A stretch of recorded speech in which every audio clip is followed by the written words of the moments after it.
Good morning, I'm Diane Macedo. We're coming on the air with a major development in the search for Nancy Guthrie, the mother of Today Show host Savannah Guthrie. ABC News has confirmed law enforcement is releasing new images of a possible subject in Nancy's disappearance. Authorities believe the 84-year-old was taken from her home against her will more than a week ago. Imagine a peaceful family dinner turning into the dark center of a criminal investigation. What if everything you believed about a high-profile disappearance turned out to be false? Driven not by a stranger, but by someone inside the home. The latest discoveries at Annie Guthrie's house reveal chilling contradictions in the family's story, uncovering hidden conflicts and secrets that no one expected. How did what seemed like a simple evening unravel into an elaborate cover-up? The answer lies buried within encrypted messages, security footage, and financial documents that rewrite the entire timeline and motive. Breaking the kidnapping narrative. In the days following Nancy Guthrie's disappearance, attention reportedly began to turn toward Annie Guthrie's Tucson home as investigators worked to clarify the timeline of what was initially believed to be a straightforward stranger abduction. Early assumptions centered on the possibility that Nancy had been taken by an unknown intruder hours after leaving her daughter's residence. However, as more information surrounding the evening came into focus, questions reportedly emerged about whether the events unfolded exactly as originally described. Nancy was last known to have spent time at Annie's home before vanishing, drawing increased interest to that location as authorities continued reconstructing her final confirmed movements. This shift in attention reportedly complicated the narrative initially presented by family members who described the gathering as calm and uneventful, with Nancy leaving around 9:45 p.m., escorted home by a trusted family member. As timelines were revisited and personal accounts compared with available digital records, certain details did not align as previously believed. In missing person investigations, even small inconsistencies often prompt a closer review of earlier assumptions and may lead investigators to examine whether key moments were remembered differently or left out of initial statements. Reconstructing what reportedly took place inside Annie Guthrie's home that evening became a significant step in understanding the broader circumstances surrounding Nancy's disappearance. While no specific conclusion was publicly confirmed, reviewing interactions and departures from that location remained relevant to establishing an accurate sequence of events. When someone disappears shortly after leaving a particular setting, investigators commonly revisit that environment in order to clarify movements that may have initially appeared routine. Re-evaluating that evening reportedly led to renewed focus on the timeline that had first been provided. As additional statements were reviewed alongside emerging digital information, comparisons were made to determine how closely those accounts matched available data. Such reassessment is typical in developing investigations, particularly when newer information appears alongside previously accepted details. Family members have reportedly offered limited public comment, and available information has reflected differing interpretations of how the evening's events may have unfolded. Earlier assumptions regarding a random abduction were revisited in light of these developments, prompting consideration of whether all relevant circumstances had been fully accounted for. The evolving focus has also raised broader questions about how cooperation and recollection shape the early stages of an investigation. Willingness to assist authorities may reflect transparency, but it can also complicate matters when varying memories or incomplete timelines emerge as events are revisited. In cases where loved ones are the last known to have seen a missing person, reconstructing movements with precision often becomes essential to understanding what may have happened next. Key details surrounding that evening have remained the subject of continued review, and the quiet suburban setting of a family dinner now stands as an important reference point in an investigation that continues to examine Nancy's final known hours. There is far more to uncover beneath the surface, starting with tensions that simmered quietly during that very evening. Hidden family tensions exposed. What family gatherings usually hide behind smiles and polite conversation reportedly began to surface through messages and footage allegedly connected to Annie Guthrie's home. Texts and emails said to have been retrieved from personal devices reportedly painted a picture of ongoing conflicts, the kind no one had publicly acknowledged before. Amid discussions over inheritance, care decisions for Nancy, and financial strain, heated exchanges were allegedly revealed that pointed to fractures within the family's facade of unity. These did not reflect the interactions of a family fully aligned in concern for their missing loved one, but instead suggested the presence of underlying resentment and discord. Security footage from multiple interior cameras inside the home was also reviewed. Though some recordings allegedly lacked audio, observers noted that body language and facial expressions appeared to speak volumes. Moments said to have been captured during the dinner reportedly contrasted with the calm atmosphere initially described, showing Nancy appearing visibly upset while various family members were allegedly engaged in tense debates. At one point, gestures and slammed hands were reportedly interpreted as signs of arguments more severe than what had been previously disclosed. These reported observations suggested a reality that differed from the family's earlier public statements. Nancy herself was reportedly seen in the footage displaying signs of emotional distress as the evening unfolded. Portions of the video allegedly showed her wiping away tears in the kitchen and typing on her phone, actions later associated with messages she was believed to have sent expressing fears and a desire to leave without causing a scene. The contrast between this private distress and the earlier public claim of a peaceful gathering drew further scrutiny toward how the evening had been described. The presence of at least 7 individuals during the evening was also reportedly raised during later reviews of the timeline. While family statements suggested a relatively small, intimate gathering, additional guests were allegedly said to have come and gone throughout the night, some not initially acknowledged in early accounts to authorities. These unmentioned attendees may hold relevance in understanding the sequence of events that preceded Nancy's disappearance, with their absence from initial descriptions potentially complicating efforts to reconstruct the timeline. Behind the reported conflicts were deeper issues allegedly linked to Nancy's health and future care. Conversations typically sensitive but critical within family dynamics. Messages described as reflecting disagreements about living arrangements and medical decisions reportedly painted a picture of strain that may have existed prior to the disappearance. These tensions were said to have remained largely unspoken in public, while disagreements allegedly intensified behind closed doors. The seeming normalcy described by the family was therefore contrasted by what has been characterized as a digital trail of escalating disputes. Numbers and timestamps only deepen the mystery, revealing discrepancies that tear at the threads of the family's timeline.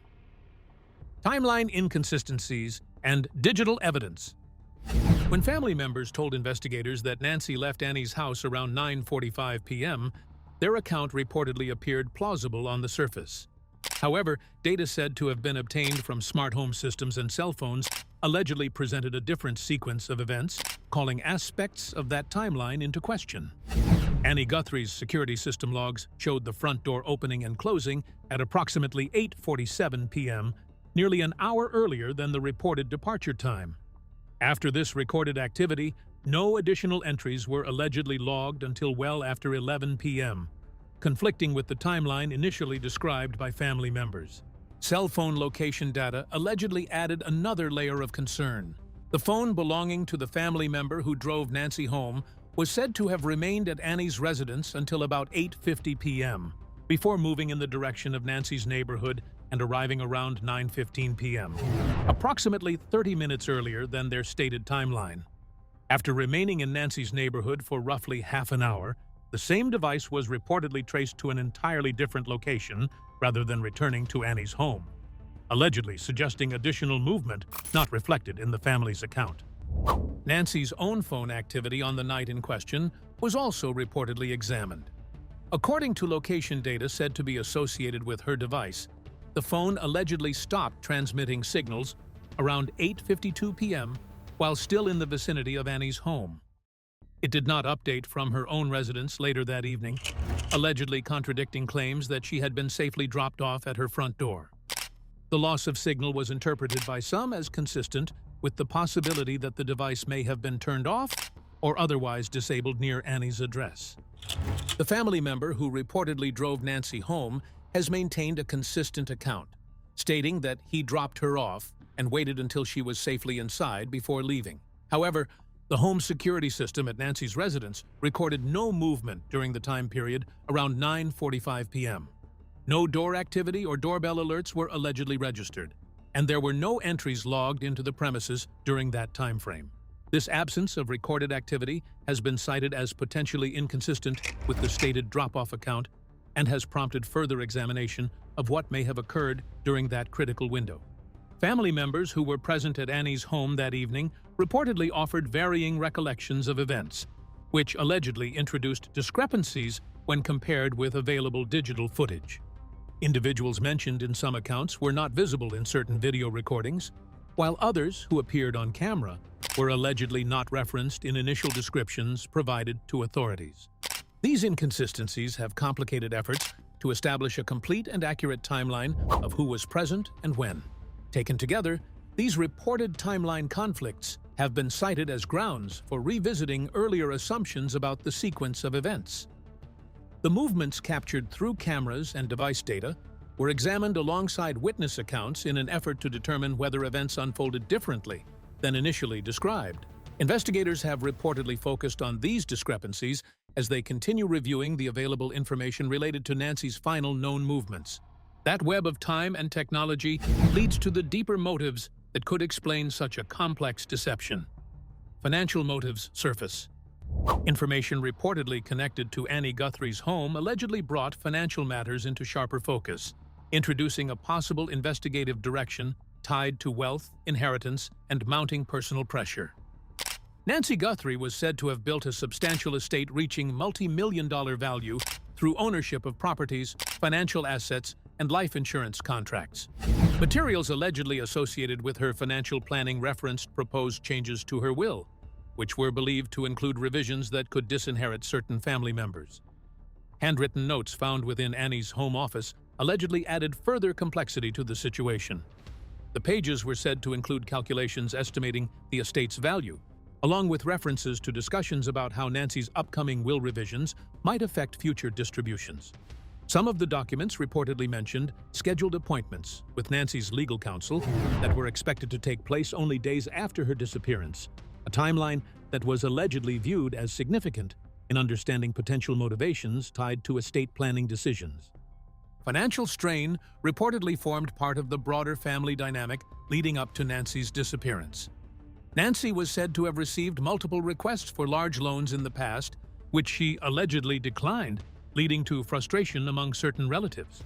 Messages described as reflecting disagreements over financial support allegedly revealed tensions between Nancy and at least one family member who was believed to have expressed resentment over her unwillingness to provide monetary assistance. These reported exchanges suggested that financial concerns may have contributed to existing interpersonal conflicts within the household. Attention reportedly centered on the family member who drove Nancy home on the night she disappeared. Sources associated with the investigation allegedly noted that he had been present at the dinner and was experiencing financial difficulties at the time. His relationship with Nancy was marked by disagreements involving money and perceived favoritism toward other family members, which allegedly contributed to strained interactions. Documents suggested that he could have received indirect financial benefit through Annie's inheritance, though proposed revisions to Nancy's will were said to potentially reduce those anticipated advantages. Financial records reportedly reviewed in connection with the case allegedly indicated that the son-in-law had encountered significant economic setbacks in the preceding years. He was said to have experienced 2 years of unsuccessful business ventures, resulting in considerable financial loss. Reports further alleged that he had relied on home equity loans to fund these efforts, increasing financial pressure on the household and potentially placing their residence, including Annie's home, at risk. The tangled web of money, mistrust, and motive leads directly to the figure in the spotlight, one whose role may be far more central than anyone once believed. The son-in-law's role under scrutiny. At the center of the emerging investigation is Nancy Guthrie's son-in-law, Annie's husband, whose presence at the dinner and subsequent actions have drawn closer examination. He had volunteered to drive Nancy home, a seemingly benign and caring gesture that, under renewed review, has raised additional questions. His decades-long strained relationship with Nancy reportedly revolved largely around financial disagreements and perceived favoritism toward other family members. This history, combined with recently discussed financial matters, has positioned him as a key figure whose narrative has been compared with other available accounts. While the son-in-law portrayed himself as a supportive family member, documents allegedly obtained from inside Annie's house were said to reflect tension related to Nancy's estate planning. Correspondence reportedly associated with him and legal counsel referenced concerns that Nancy's estate was expected to pass primarily to her daughters, meaning he would only benefit indirectly through Annie. This realization was a source of frustration, particularly as financial pressures within the household increased. Over the past 2 years, business setbacks and borrowing against the couple's home equity were said to have created additional strain, raising concerns about the long-term stability of their residence. Additionally, creditor actions reportedly disclosed through public court filings were said to reflect the extent of his financial distress. Owed sums allegedly exceeding $300,000 placed him in a difficult legal and financial position. This backdrop of economic pressure was considered relevant in understanding ongoing disagreements related to financial assistance. Delays or revisions to estate planning decisions were believed by some to carry potential personal consequences, particularly in the context of existing financial challenges. Messages described as reflecting conversations between the son-in-law, Annie, and others were reportedly reviewed as part of efforts to understand interpersonal dynamics within the family. In those communications, he was said to have expressed frustration over Nancy's refusal to provide financial help. The tone of these exchanges conveyed both anger and a sense of betrayal connected to ongoing monetary disputes, suggesting that tensions between the two may have extended beyond routine family disagreements. The son-in-law's account of that night has also been compared with available security recordings. He stated that he dropped Nancy off at her front door and waited until she entered before leaving at approximately 9:45 p.m., consistent with the family's initial timeline. However, the home security system at Nancy's residence, including a Nest doorbell camera, reportedly did not register any doorbell rings, door openings, or recorded entries during that timeframe. This absence of recorded activity has been cited in discussions regarding Nancy's movements during that period. Taken together, this collection of statements, financial information, and digital records has placed the son-in-law under increased scrutiny. His financial challenges, reported inconsistencies in recollection, and described behavior during the evening have been examined alongside other factors as part of the ongoing review of events. Whether he is directly responsible for Nancy's disappearance remains part of the ongoing investigation, but the shadow cast over his role is undeniable and reshapes the story from a stranger abduction into a possible family conspiracy. A dark new theory emerges.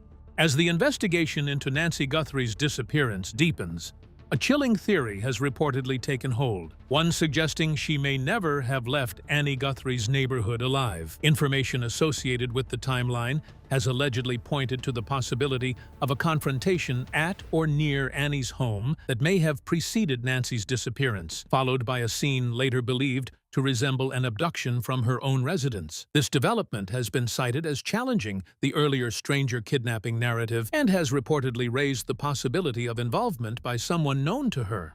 Neighbors reportedly observed unusual activity in the area after Nancy disappeared, which was said to have drawn investigative attention to locations beyond her own residence. Extended search efforts allegedly included drainage system checks, dumpster inspections, and the use of ground-penetrating radar technology along with cadaver dogs. These reported measures were viewed by some as consistent with investigative approaches used in potential homicide inquiries rather than standard missing person searches. The timeline of events reportedly contains several inconsistencies that have prompted further review. Nancy's cell phone was said to have stopped transmitting signals at approximately 8:52 p.m. while still near Annie's residence, despite family statements indicating that she arrived home safely around 9:45 p.m. This reported gap between device activity and witness accounts has been examined in relation to the sequence of events that followed later that night. The later appearance of a masked intruder at Nancy's residence after 1 a.m. has also reportedly been evaluated in light of these developments. Security footage was reportedly reviewed in connection with the evening's timeline, with one segment allegedly showing an altercation beginning around 7:45 p.m. Additional recordings were said to show Nancy leaving at approximately 8:49 p.m. with her son-in-law, who had offered to drive her home, while subsequent accounts from family members described a different departure time. Neighborhood security cameras reportedly captured vehicles resembling those associated with Annie's family moving through the area during late-night hours, which has been cited in discussions about reconstructing movements that evening. Taken together, the information reportedly connected to Annie's home has prompted renewed examination of earlier assumptions about Nancy's disappearance. What began as a presumed kidnapping has since been evaluated alongside alternative explanations, including the possibility that events occurring earlier in the evening may have played a more significant role than initially believed. In light of these reported developments, attention has increasingly focused on whether the sequence of events described in the family's initial account fully reflects Nancy's final known movements. Statements, digital records, and surveillance footage have reportedly been examined side by side in an effort to reconcile differences in timing and location. Nancy Guthrie's disappearance has shifted from a presumed kidnapping to a haunting family mystery filled with hidden tensions and motives. The investigation reveals the fragile line between trust and betrayal, showing how much lies beneath surface appearances. Stay with us as this story develops, and don't forget to like and subscribe for the latest updates and in-depth coverage.